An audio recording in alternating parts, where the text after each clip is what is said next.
Hello दोस्तों, STD classes YouTube channel में आपका स्वागत है। आइए आज बात करते हैं हिंदी वर्णमाला, जो कि भाग 1 हम पहले वीडियो में बता चुके हैं। दूसरे वीडियो में आज भाग 2 इसका पार्ट 2 बताएंगे। पहले भाग में बता चुके हैं व्यंजन कितने प्रकार के होते हैं, कौन कौन से होते हैं, ये भी हम डिस्कस कर चुके हैं। अब आज बात करते हैं हम व्यंजन जो कि कितने प्रकार के होते हैं और कौन कौन से किस किस प्रकार के होते हैं, कौन कितने होते हैं। आज जब देखेंगे बात करेंगे हम व्यंजन होते हैं 2 प्रकार के। एक तो होते हैं स्थान के आधार पर, दूसरे होते हैं प्रयत्न के आधार पर। स्थान के आधार पर कौन कौन से होते हैं, वो स्पर्शी व्यंजन नंबर 1, स्पर्शी व्यंजन। स्पर्शी व्यंजन का मतलब होता है ये स्थान, किस स्थान में टच करते हैं बोलते समय, वहाँ पे जैसे कि जब इसका उच्चारण किया जाता है तो ये उच्चारण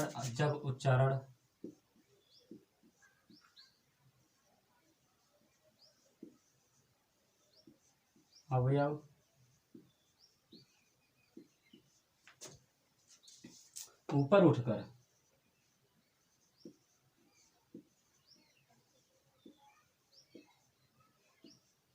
ऊपर उठकर उच्चारण स्थान का स्पर्श करते हैं।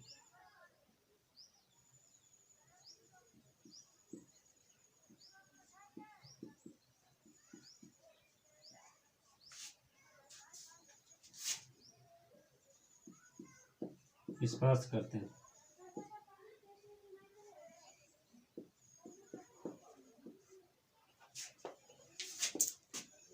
यानी यहाँ पे होता है जो स्पर्श, यहाँ पे वायु का स्पर्श होता है। वायु का मतलब होता है हवा। जब वायु का स्पर्श होता है और करते समय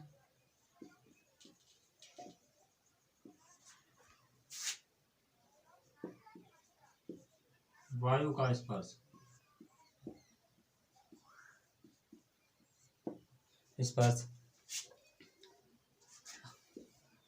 तो जैसे हम जब उच्चारण अवयव ऊपर उठकर करता है तो उच्चारण स्थान का स्पर्श करते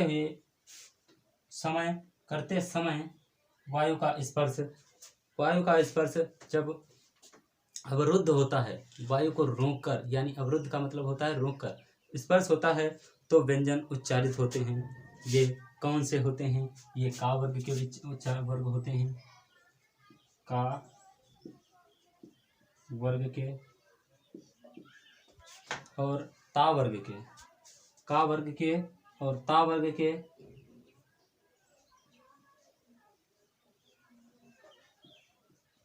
ता वर्ग के, और इसी के क्रम में आगे होते हैं पा वर्ग के।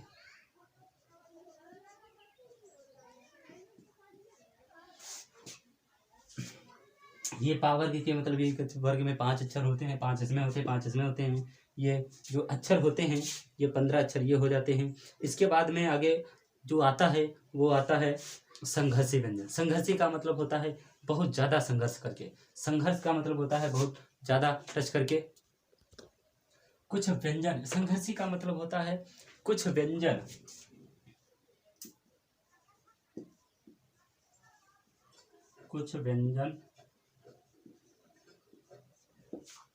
उच्चारण करते समय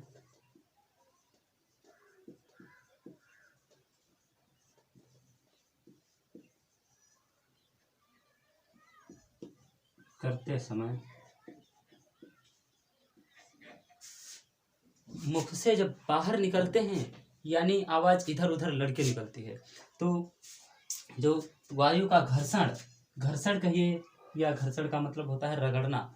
जैसे कोई चीज जाती है इसमें ये रगड़ के जा रही है तो उसको कहते हैं घर्षण होके जा रही है। करते समय वायु मुंह में घर्षण करते समय, मुंह से घर्षण करते हुए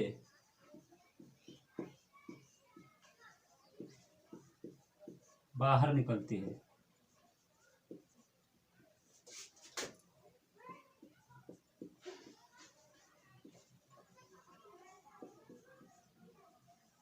दिख रहा है। निकलते हुए जो व्यंजन उच्चारित होते हैं उन्हें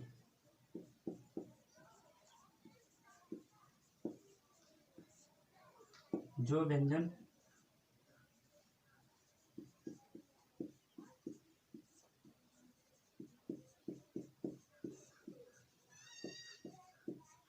उन्हें संघर्षी व्यंजन कहते हैं।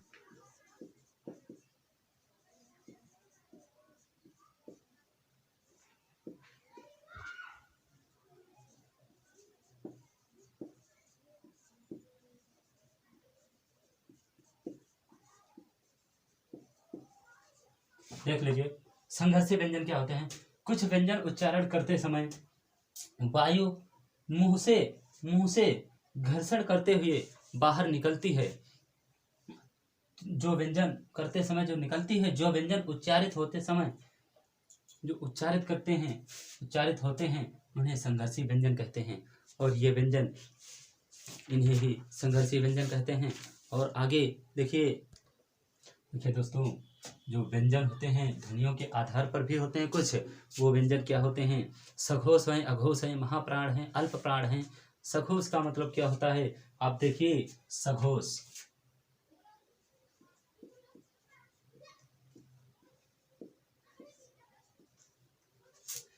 क्या होता है? इन ध्वनियों के उच्चारण में इन ध्वनियों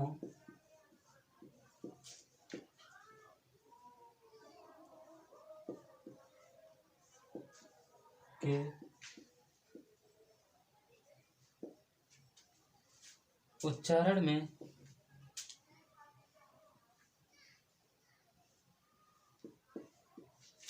स्वर सहित स्वर तांत्रिकों में उत्पन्न होते हैं, उत्पन्न नहीं होते हैं। स्वर तांत्रिकों में उत्पन्न नहीं होते हैं। प्रत्येक वर्ग के प्रथम और द्वितीय अक्षर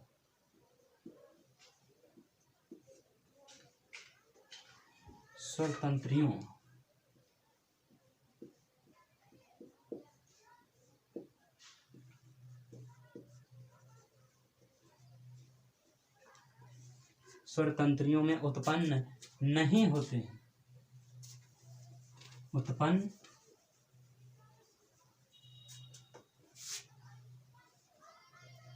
स्वर तंत्रियों में कंपन है, सॉरी,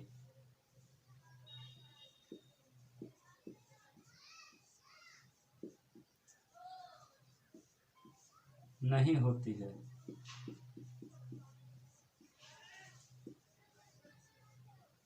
इसका मतलब क्या हो गया?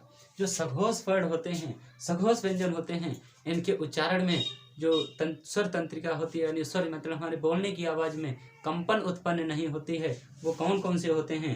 प्रत्येक वर्ग के प्रथम और द्वितीय वर्ग, प्रत्येक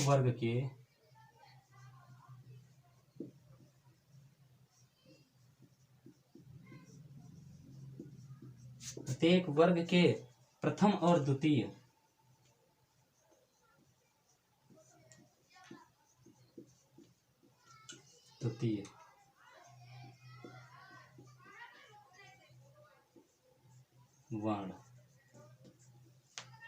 वर्ण नहीं दिख रहा है, वर्ण इधर लिख लीजिए। और इसी में आगे देखते हैं हम वो कौन कौन से होते हैं। और कुछ अपवाद भी होते हैं जो होते हैं फा सा फा सा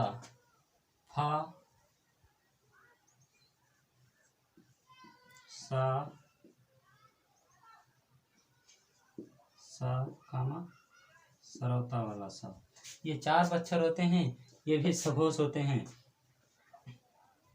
सघोष सा, और क्यों उल्टा लिख गए? सा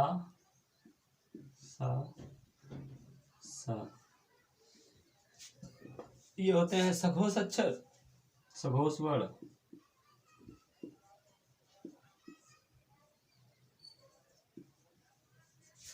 आगे इसी क्रम में आगे देखिए सघोष और अघोष क्या होते हैं। सॉरी, यहाँ पे मिस्टेक हो गई, ये उत्पन्न नहीं होते हैं कंपन, ये होते हैं अघोष।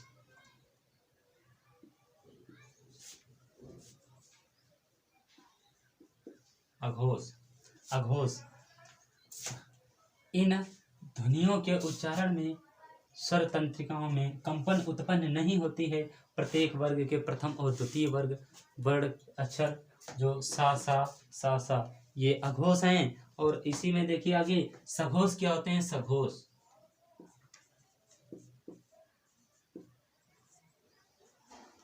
जस्ट इसका विपरीत हो जाएगा, जो कि इन ध्वनियों के उच्चारण में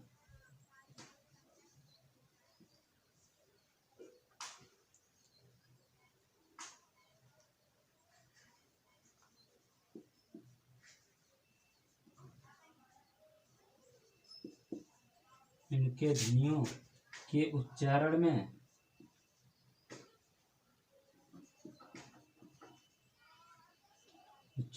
स्वर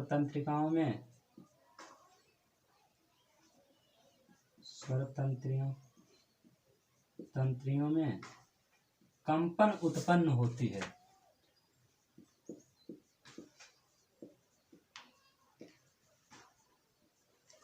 इनमें कंपन उत्पन्न होती है।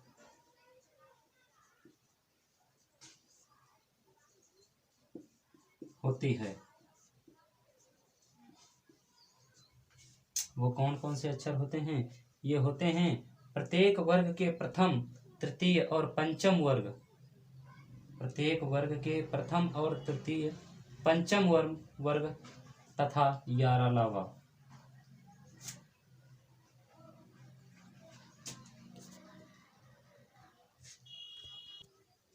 प्रत्येक वर्ग के द्वितीय और तृतीय, द्वितीय, तृतीय और पंचम वर्ग। लिख लीजिए दोस्तों, आएगा नहीं, यहाँ पर लिख देता हूं। प्रत्येक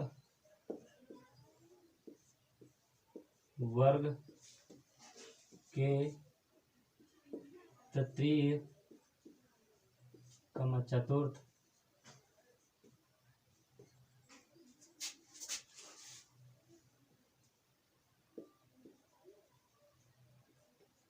एवं पंचम वर्ग। कौन कौन से होते हैं? डा, डा, जा, था, रा, ला, वा, हा। आगे देखते हैं हम दोस्तों, श्वास प्राण यानी मात्रा के आधार पर क्या होते हैं? अल्प प्राण और महाप्राण। ये श्वास प्राण की मात्रा के आधार पर अल्प प्राण और महाप्राण क्या होते हैं? अल्प प्राण का यहाँ पे अर्थ होता है वायु।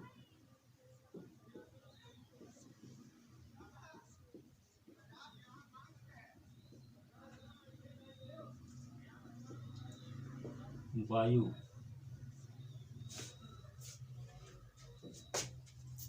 इनके उच्चारण में फेफड़ों से बाहर निकलने वाली हवा, वायु की मात्रा कम समय लगता है।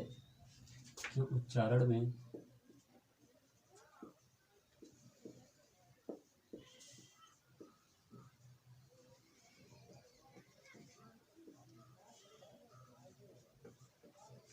इनके उच्चारण में फेफड़ों अगर ही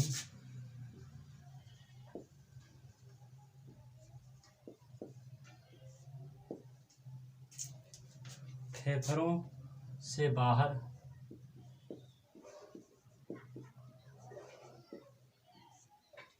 निकलने वाली हवा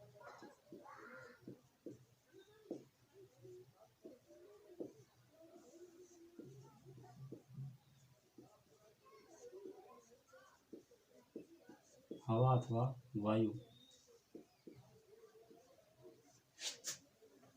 हवा अथवा वायु की मात्रा कम समय में, वायु की मात्रा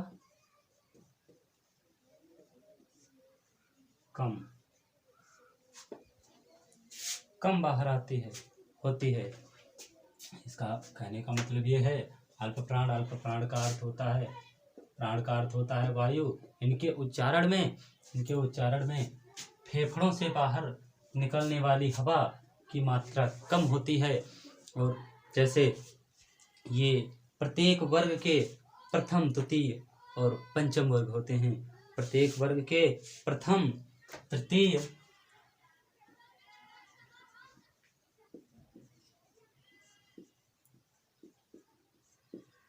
वर्ग के प्रथम कामा तृतीय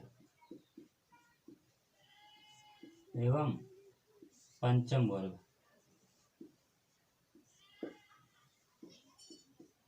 पंचम वर्ग ये होते हैं अल्प प्राण। और इसी के आगे देख लीजिए कौन से होते हैं, महाप्राण क्या होते हैं। महाप्राण जो कि इनके उच्चारण के स्थान पर, इनके उच्चारण में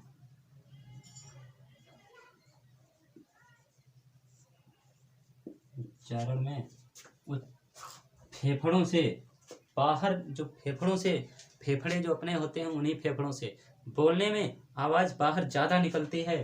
उन्हीं को फेफड़ों से बाहर निकलने वाली हवा उच्चारण में फेफड़ों से बाहर हवा की मात्रा अधिक निकलती है।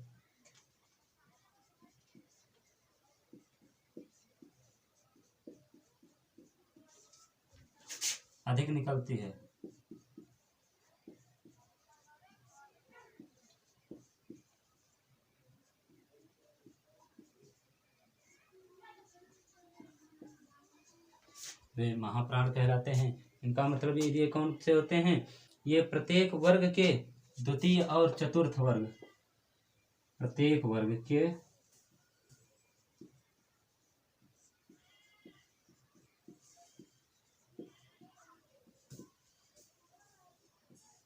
द्वितीय और चतुर्थ वर्ग,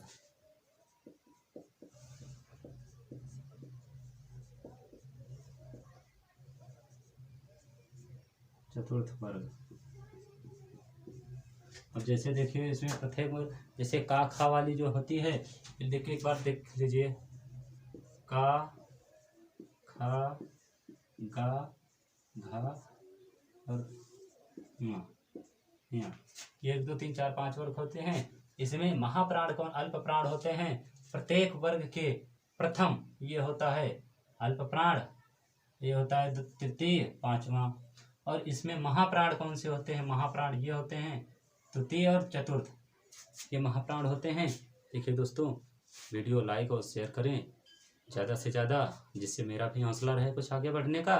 और आपका ही ये जितना सारा प्यार दोगे उतना प्यार हम आपके प्रति समर्पित रहेंगे। मेरे चैनल को लाइक और सब्सक्राइब करें। Thank you for watching.